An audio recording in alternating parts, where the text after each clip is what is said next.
not speak too soon, but I think I fixed that rattle finally.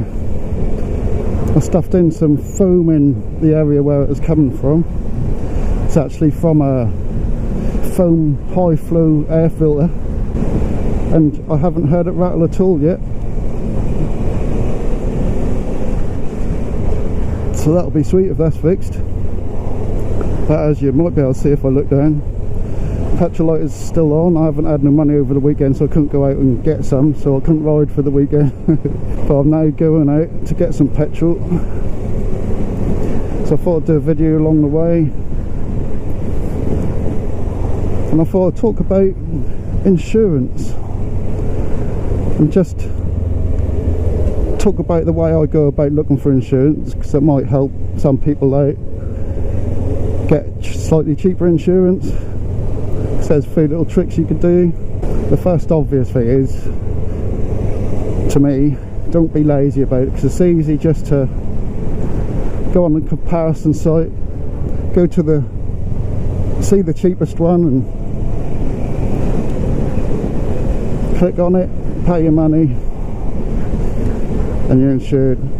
It's nice and easy, but you won't get the cheapest insurance that way. A lot of people will think that you do, which is understandable, but that is what I would do to start with. Go to confused.com, compare the market. I usually get cheaper quotes from confused.com, so I do like to use them mostly, but it's worth checking at least a couple of them, if not all of them, if you can be bothered to. It's like I say, don't be lazy about it, and you might get a better deal. But one thing I used to do, which gets you instantly cheaper, is look at which one's the cheapest insurance on the comparison site, then go direct to the one that's the cheapest. Go either straight to their site or phone them up and say, I had this quote from Confused or whatever. I was wondering if you can do any better going straight to you, because Confused take commissions, how they make money, you know, they got to make money somehow, so, and that's how they do. They take a certain amount of commissions, so the prices are bumped up just enough to give them some money, you know.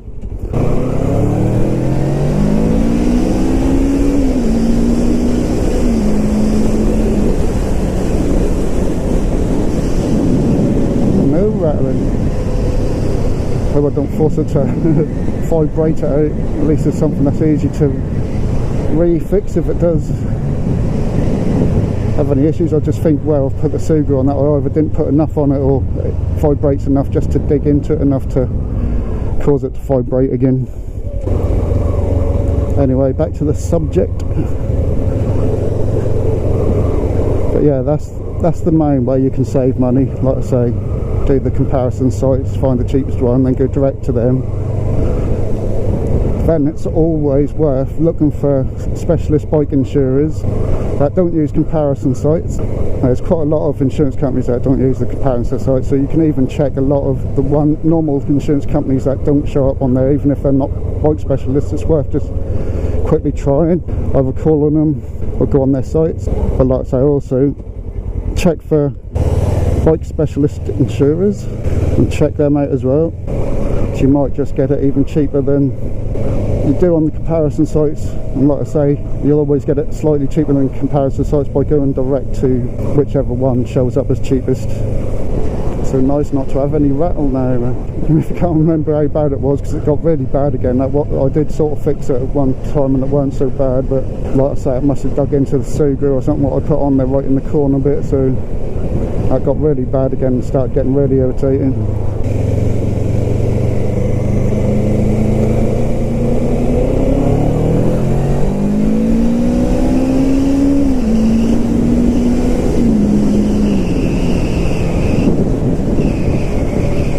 Get in front of that bloody bus, that's annoying me.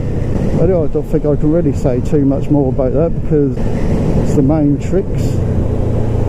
Unless you can fit security objects, look on insurance sites and see what sort of chains and locks they support, because you'll get it slightly cheaper if that's on their list. If you've just got a generic chain and lock and you say, yeah, it's chained and locked, they'll say, well, what one is it? You say a certain make and they say that's not on our list, so we can't put that down. And it's like, what the fuck? Same with the alarm. I told my insurance company, yeah, it's alarms and stuff. They say, what is it? I say, it's an NCS alarm. She said, is it professionally fitted? I said, no, because I fitted it myself. And she said, well, it's not on our list.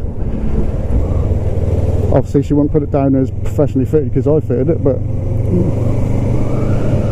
it's annoying that they can't just do what they used to do, especially with cars anyway. You know, is it alarmed? Yeah, it's alarmed. I'll just put down, is alarmed, you know.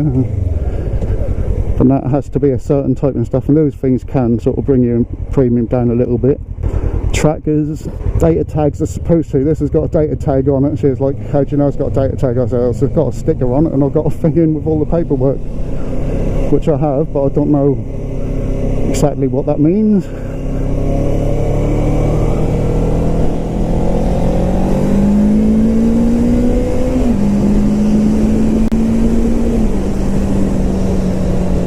They need to change that, man. 40 miles an hour on a dual carriageway, what are you talking about? Anyway, I'm going down here because I'm going to actually put a few tanks at least. I might carry on using it, I don't know. Price is probably not much different to anywhere else, but I'm going to actually put some feed power in it because of the cleaning properties of it. Might do the old engine some good.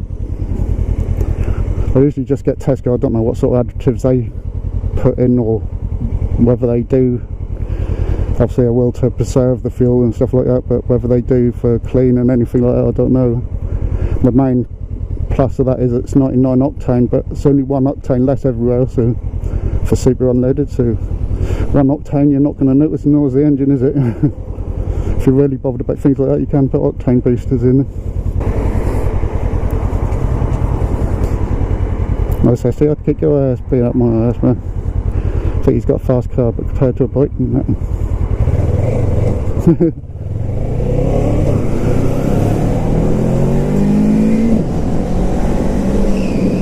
think I'll go down here. I've never actually been to this petrol station before, but I looked it up on Google Maps. So there's one towards the city, but I thought I'd come to this one instead, as I thought it wouldn't be too busy, I thought, and that isn't. Because most of the people coming off, they'll only use this really if they're stopping for McDonald's or something, I guess. Anyway, I'll be back in a bit.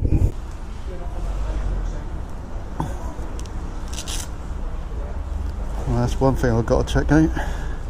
145.9 litre. Pretty expensive. I remember when most fuel was around that price, but it's a bit lower than that most places now, I think. Unless it's just gone up again. But this is close to the dual carriageway, so I don't know if that's got something to do with it. It's usually the ones down dual carriageways on the main routes. They're more expensive than the ones in the city and around city areas. So I'll have to go check it out at the other one in the city some point. I'll look online.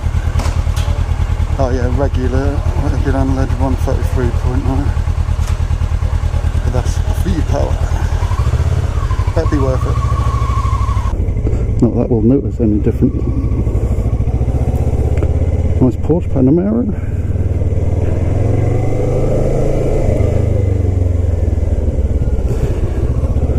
At least he noticed me and he was slowing down. But now he's going slow as foot.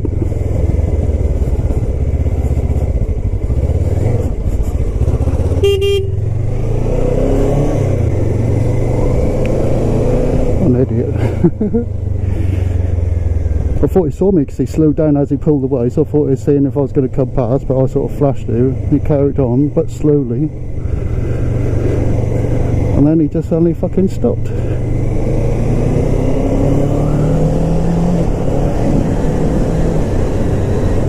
Look at that feed power go, man. But that's the thing that people mistake with feed power. It's not about having more power, because I don't think it's any higher in octane. It's about the additives they put in to give it better cleaning properties. Anyway, I'm all feed powered up, so that should give the engine a nice clean. Which, if it is low on power at all, which I don't think it is from the feeling of it. But I don't know, obviously, because I've never ridden one from new.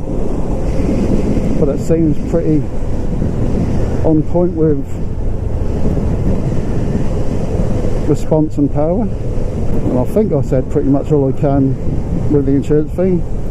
Obviously, one other thing actually, because I said about some security devices like trackers, certain locks and certain alarms, which you'd have to check out with the insurance companies which ones will help you out. There's also courses you can do, like advanced riding courses and stuff like that, which can help you save some money on your insurance as well.